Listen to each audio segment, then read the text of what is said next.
when they start talking, when the people who I fight, when they start talking, that's when y'all get dumb. I'ma beat his ass. He can't do shit. For real. I better be quiet. You got any grease in your hair tonight, Tank? That is it. Lamont, please say that in the second fight. Any questions? You got any grease in your hair tonight, Tank? Like, you got any grease in your hair tonight, Tank? Like, How many rematches that you fought? 0. What do you have to do to create enough separation where this don't happen again? Whew, it's a good question. It's gonna be based on my training camp. I have to push myself a little harder. If that didn't get me the win, and I have room. I definitely have room. Tensions exploded as Gervonta Tank Davis stormed the press conference with an unfiltered warning to Lamont Roach, shouting, he is going to end Lamont in front of a stunned audience. The atmosphere was electric, charged with raw emotion and unfinished business as the two fighters locked eyes ahead of their rematch. With cameras flashing and fans on edge, Davis made it clear he wasn't just there to talk, he was there to make a statement. What followed was a war of words that lit a fire under the boxing world, setting the tone for a grudge match fueled by pride, rivalry, and unfinished vengeance. What's good, guys? Red Corner Boxing here. So the Ring magazine has today confirmed that Gervonta Tank Davis versus Lamont Roach Jr. 2 will take place on August the 16th in Las Vegas, Nevada. It's a great fight. We need to see it again. Who wins it and how, lads? Let us know here on Red Corner Boxing. Promoter Gary Jonas shed some light on the negotiations for the rematch. While he didn't give too many details, Jonas did say that the second bout between Davis and Roach Jr. is all but finalized. Let's hear what he got to say right now. Important question on everyone's mind. How close is the rematch? How big will it be? How close is it to getting done? Very close. It's in my mind, it's a done deal, but there are formalities, but it's a done deal, and it's not far off. The rematch between Gervonta and Lamont Roach Jr., initially scheduled for June 21st, 2025, at the T-Mobile Arena in Las Vegas, was postponed due to a combination of factors. Key among them was Davis's request for additional preparation time, as he felt he needed more time to train adequately for the rematch. Additionally, financial challenges faced by Premier Boxing Champions, the event's promoter, contributed to the delay. These issues collectively led to the rescheduling of the bout to August 16, 2025, with the venue remaining in Las Vegas. The rematch is highly anticipated, given the controversial draw in their first encounter. How you think the one coming up with I Tank hope he don't fight Lamont, actually. Like, I hope he don't get in the ring with him again. Because at the end of the day, if he lose, it's just going to look bad on the fight with me, so it's going to look like somebody else already did it. I don't know. You want Tank to knock you out, yo.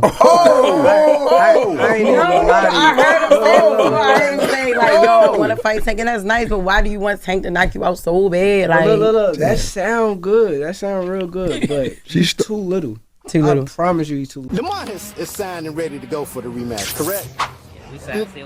Y'all, Tank plays so many head games, it's not even funny. Let me tell you something, bro. Lamont Roach has never been this big of a fighter before. Everyone knows Lamont Roach now. So he could be reaping the benefits of just enjoying his status of having that draw with Tank, while Tank is the one with the eye of the tiger. Tank is probably in the gym training his ass off and then sign the contract like, all right, we got to fight when? June. Oh, shit! Let's hurry up and dash your ass. Sugar Ray Leonard did that to Roberto Duran. Duran was told that he had a fight in a couple weeks, and he was like, dude, I'm 190 pounds in Panama, which is why Roberto Duran was out of shape in the No Mas fight and was like, no mas. So Tank could be over there working, sign the contract in 3 weeks, and all of a sudden Lamont Roach got to put a training camp together.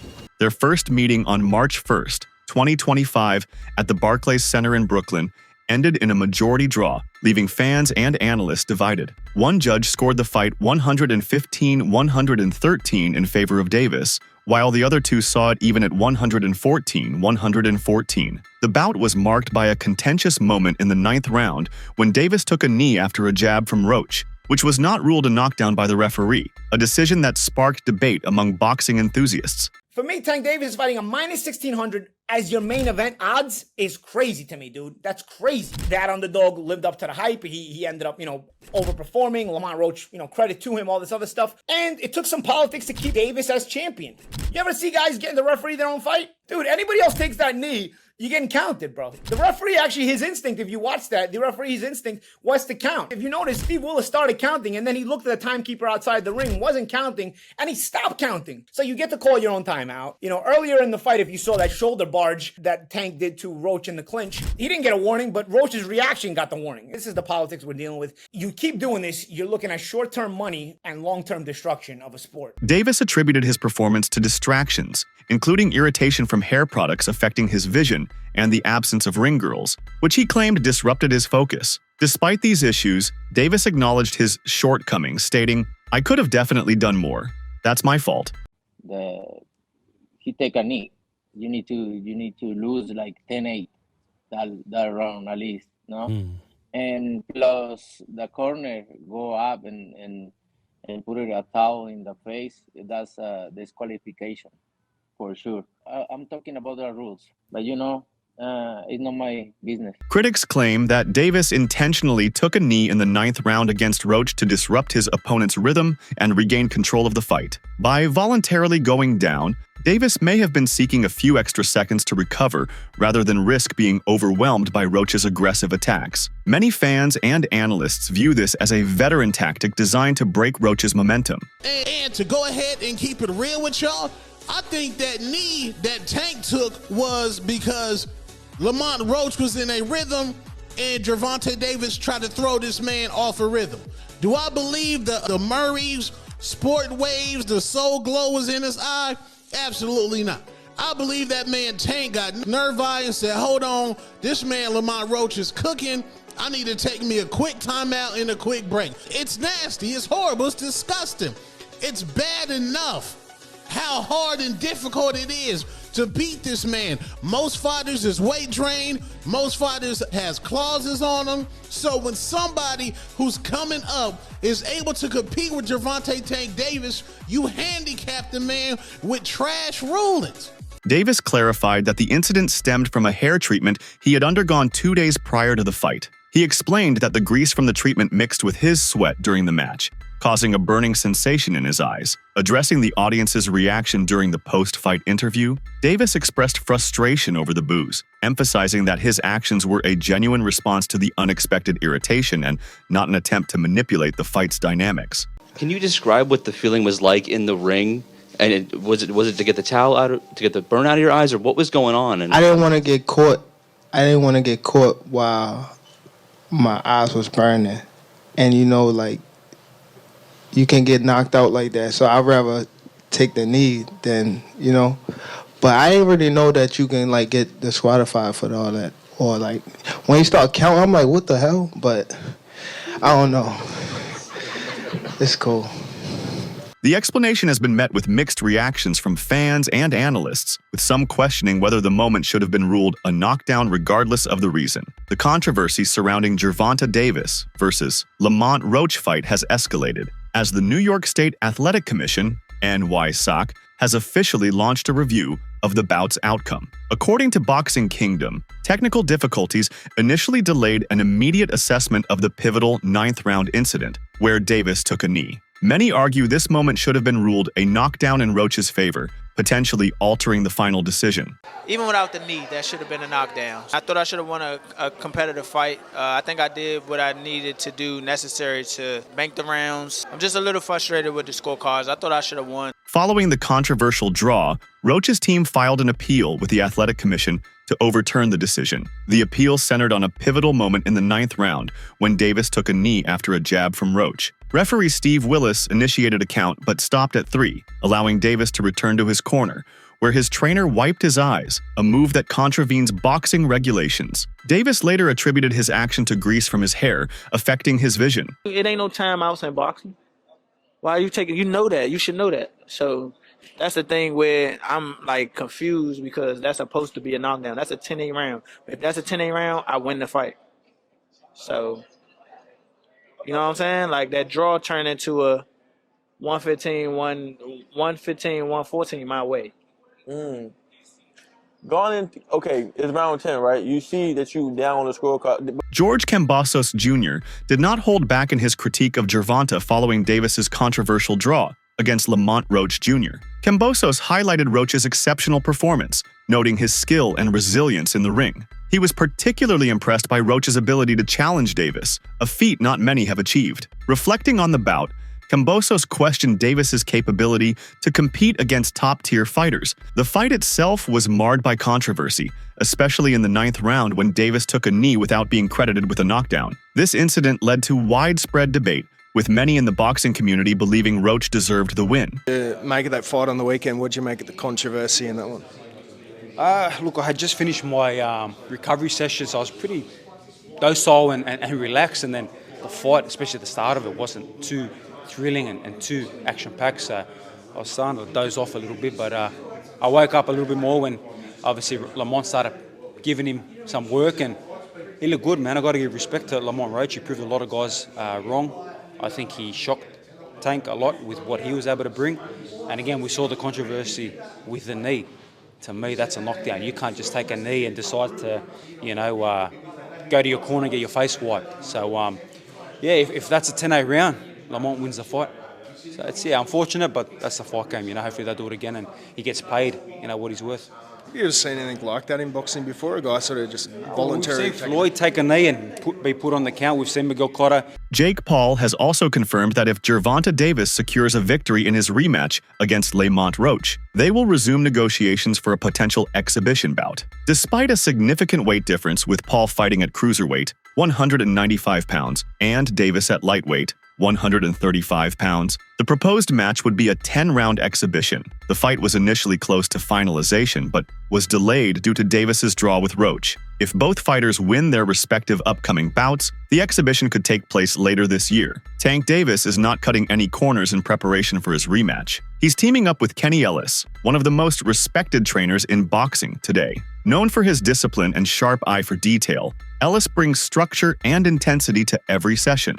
With his guidance, Tank is sharpening his technique and building endurance, leaving no room for past mistakes to repeat. Ellis is expected to be present in Tank's corner on fight night, ensuring strategic adjustments are made in real time. The combination of Ellis's strict training regimen and Davis's determination signals a far more dangerous version of Tank than fans have seen before. But me and Gervonta were scheduled to fight for sure. How real or what was to it with you and Tank actually being a thing? Was that something that was talked about? Yeah, no, it was highly talked about and in negotiations and almost ready to make happen, but he has to do his rematch with Lamont and get that W, and then we'll be able to run it back. But me and Gervonta were scheduled to fight for sure.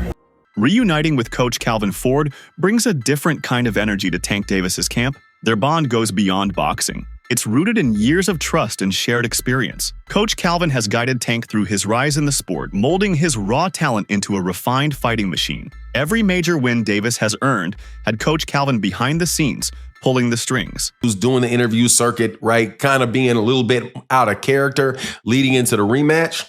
Do you think, and this is what Mill City asked, do you think that is something you guys are taking in consideration in preparation for the fight?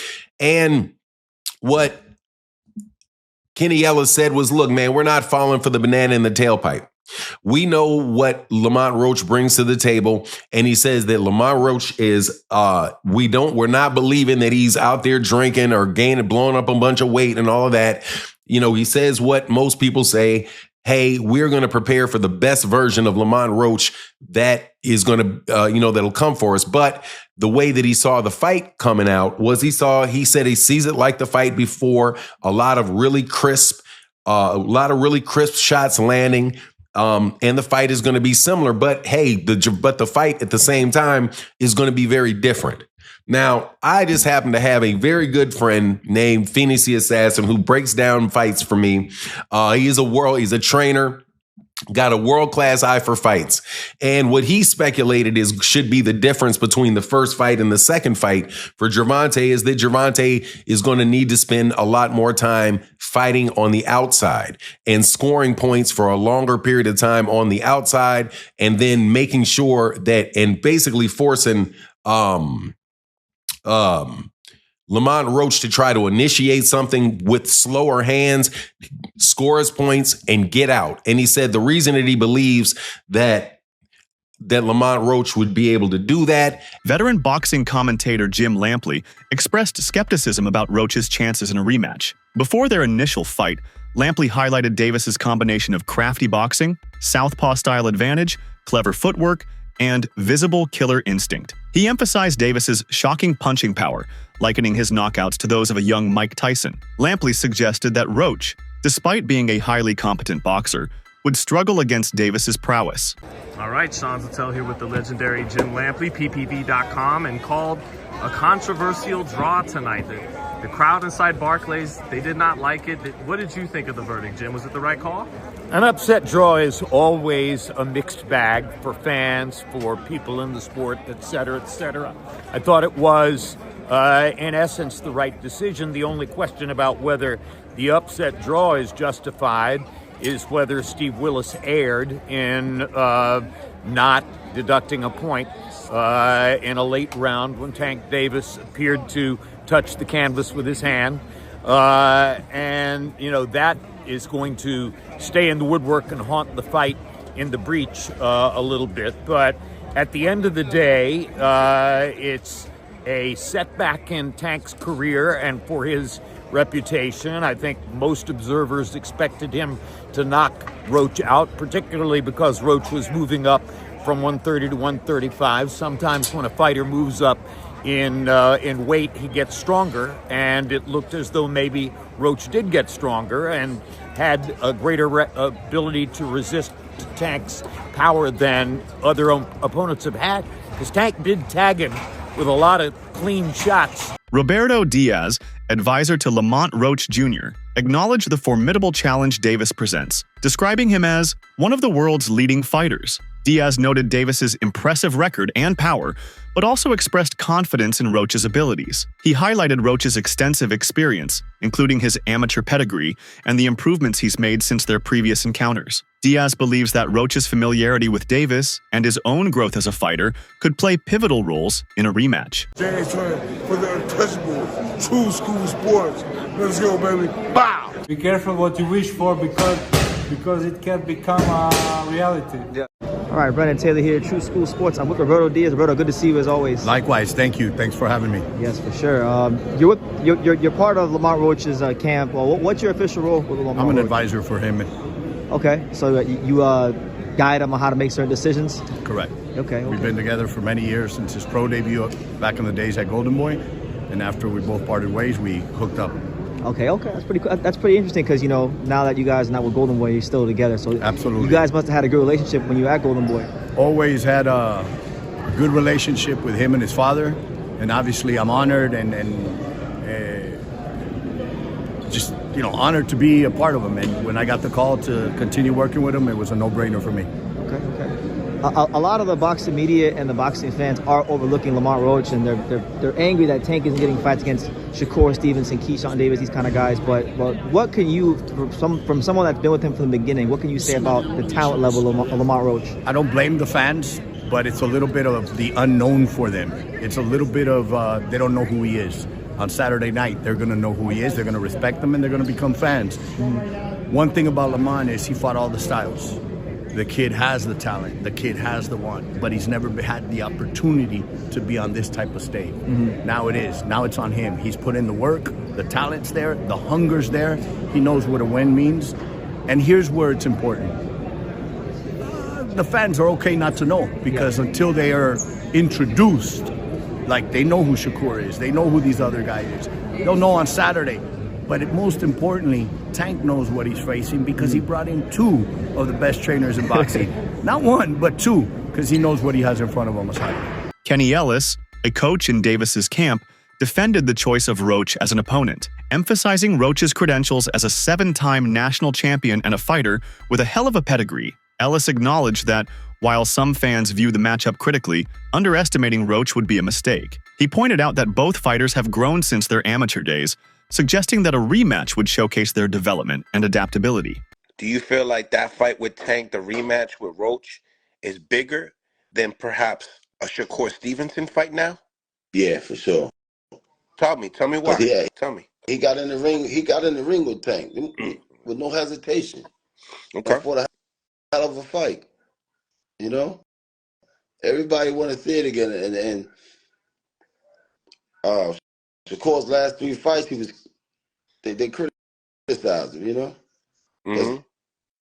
because of his style of fight. No offense to him, but this is the reality. People criticize him because of the way he fight, you know, and they don't want to see that. They rather see Roach again, you know. Who do you think will come out on top this time? Share your thoughts in the comments below.